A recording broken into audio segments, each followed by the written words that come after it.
AI data সেন্টারের কারণে ক্ষতিগ্রস্ত নানান জায়গার মধ্যে একটি হলো নবি মুম্বাই। বিশ্ব জুড়ে একটা প্রশ্ন এখন প্রকট হয়ে দেখা দিচ্ছে, আমরা এই যে ভবিষ্যৎ ডিজিটাল পৃথিবীর একটি প্রতিশ্রুতি করেছি তাকে রক্ষা করতে গিয়ে সম্পদ এবং পরিবেশের ওপর যে পরিমাণ চাপ সৃষ্টি করছি তাতে কতটা সুফল আদৌ আমরা পাচ্ছি। আচ্ছা, পরিবেশকে সঙ্গে নিয়েই কি আমরা একটা ভবিষ্যৎ ডিজিটাল পৃথিবীর কথা চিন্তা করতে পারি না? চলুন দেখি বিভিন্ন দেশগুলো এক্ষেত্রে কি করছে আর কি সমাধানের রাস্তাই বা আমাদের সামনে খোলা রয়েছে। বিশ্বের বিভিন্ন দেশে স্থানীয় জনতা ডেটা সেন্টার নির্মাণের বিরুদ্ধে প্রায়ই আন্দোলন গড়ে তোলেন। লাতিন আমেরিকাতেও এ নিয়ে বিক্ষোভ হয়েছে। 2023 সালে উরুগুয়েতে 75 বছরের মধ্যে সবচেয়ে ভয়ানক খরা দেখা দেয়। ঠিক সেই সময়ে সেখানে গুগলের কর্মকাণ্ড শুরু হয়। তারা 76 লক্ষ লিটার জল ব্যবহার করতে চেয়েছিল, যা 22,000 মানুষের চাহিদা মেটাতে পারে, তাও খরার সময় চরম জল কষ্টের মধ্যে। রাজধানী মন্টেভিডিওর বিজ্ঞানী এবং পরিবেশকর্মী ড্যানিয়েল পেনা জানান, এক্ষেত্রে স্থানীয় বাসিন্দাদের সঙ্গে কোনো আলোচনা করা হয়নি। No hubo ningún tipo de diálogo con la población, no se generó la audiencia pública, fue evaluado como un proyecto categoría B, es decir, de riesgo bajo, o sea, riesgo medio, digamos. Entonces, el proceso como participativo fue bastante frágil. Santa Lucia নদীর উপর Google cloud প্রকল্পের প্রভাব নিয়ে উদ্বিগ্ন Daniel পেনা। এই নদী মন্টেভিডিওর জন্য গুরুত্বপূর্ণ। এরই মধ্যে জলের সংকট দেখা দিয়েছে। নল থেকে পরিষ্কার জল পাওয়া না গেলে বোতলের জলই হয়ে ওঠে একমাত্র বিকল্প। বিশাল কম্পিউটিং ক্ষমতার ডেটা সেন্টারগুলো কৃত্রিম বুদ্ধিমত্তার মেরুদণ্ড। সেগুলোকে ঠান্ডা রাখার জন্য প্রচুর পরিমাণ জল প্রয়োজন। বিশাল আকৃতির এসব ডেটা সেন্টার অনেকাংশে পৃথিবীর শুষ্কতম অঞ্চলগুলোতে নির্মাণ করা হয়। গুগল বলছে তারা উরুগুয়ের ডেটা সেন্টারে $85 কোটিরও বেশি বিনিয়োগ করছে। 2025 সালের গ্রীষ্মে নির্মাণস্থলটি দেখতে এমন ছিল। মন্টেভিডিওর কাছে ক্যানেলোনেসে 1 বছর ধরে এই কাজ চলছে। পৌরসভা কর্তৃপক্ষ প্রকল্পটিকে স্বাগত জানিয়েছে।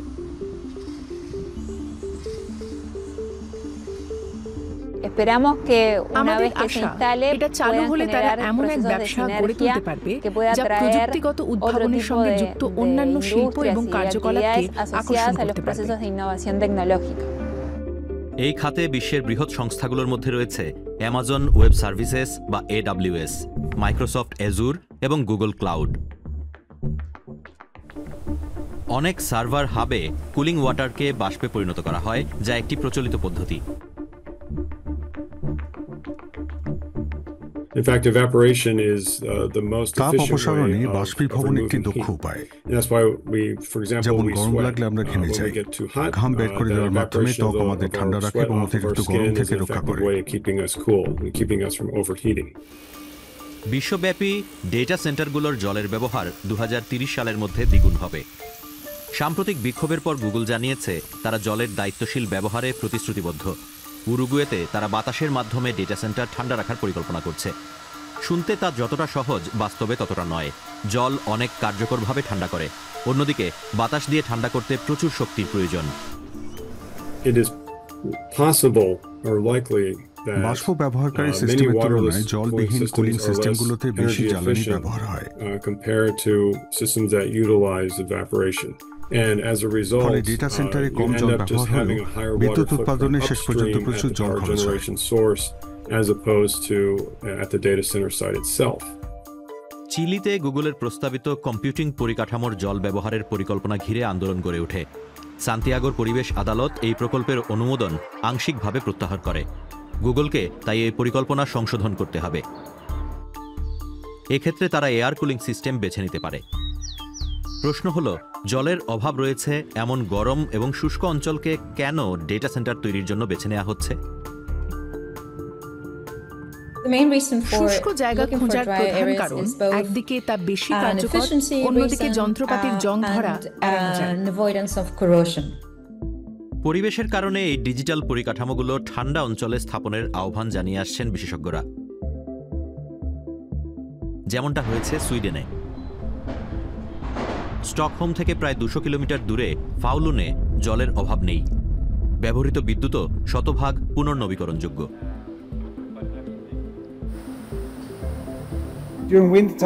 শীতকালে আমাদের তাপমাত্রা সাধারণত হিমাঙ্কের 20 ডিগ্রি নিচে থাকে। ঠান্ডার জন্য এখানে তাই কোনো টাকা খরচ করতে হয় না।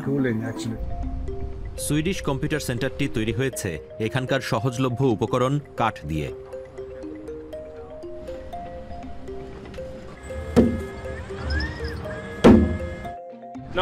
আমরা 95% পর্যন্ত কাঠ ব্যবহার করি। আমরা দেখেছি কম্পিউটার সেন্টার বানানোর জন্য এটাই সবচেয়ে ভালো উপায়।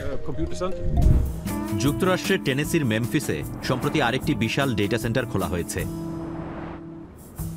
এআই সুপার কম্পিউটার প্রকল্পটির পেছনে রয়েছেন বিলিয়নিয়ার প্রযুক্তি ব্যবসায়ী ইলন মাস্ক। মাত্র 122 দিনে এর কাজ শেষ হয়েছে, যা এত বড় প্রকল্পের ক্ষেত্রে অস্বাভাবিক দ্রুত। এখানকার প্রাকৃতিক সম্পদের উপর ডেটা সেন্টারের প্রভাব কি হবে তা নিয়ে চিন্তিত বাসিন্দারা। শিল্পের জন্য জল দরকার, ব্যবসার জন্য জল দরকার, কারণ এর থেকে আয় আসে, কিন্তু বাসিন্দাদের পানীয় জলের চাহিদার চেয়ে তা বড় হয়ে উঠবে এমনটা হতে পারে না। মিথেন গ্যাস চালিত টারবাইন থেকে এর বিদ্যুৎ আসে। এই এলাকার বাসিন্দাদের অধিকাংশ কৃষ্ণাঙ্গ এবং প্রান্তিক। তারা বায়ু, ভূগর্ভস্থ জলের দূষণ এবং পরিবেশ আইনের লঙ্ঘন নিয়ে উদ্বিগ্ন।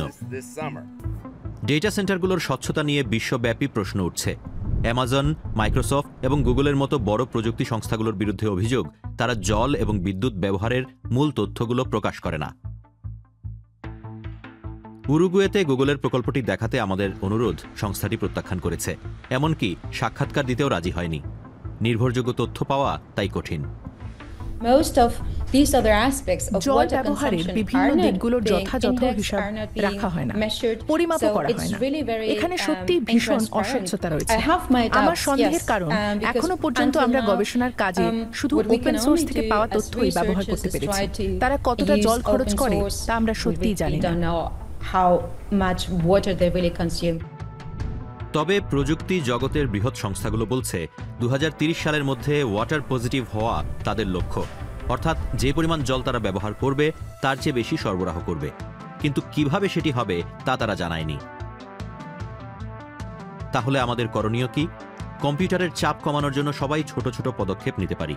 সাধারণ যোগ বিয়োগের জন্য কৃত্রিম বুদ্ধিমত্তার বদলে ক্যালকুলেটর ব্যবহার করা এমনই এক উদাহরণ। এআই এর বদলে সার্চ ইঞ্জিন ব্যবহার করা যেতে পারে, অথবা কম রিসোর্স খরচ হয় এমন ভিডিও বানানো যেতে পারে। কিন্তু আলাদাভাবে এগুলো খুব বেশি প্রভাব ফেলবে না। কৃত্রিম বুদ্ধিমত্তার ব্যবহার এবং এই সম্পর্কিত তথ্যের চাহিদা বাড়ছে। প্রযুক্তিকে আরও পরিবেশ বান্ধব করে তোলাই তাই মূল চ্যালেঞ্জ।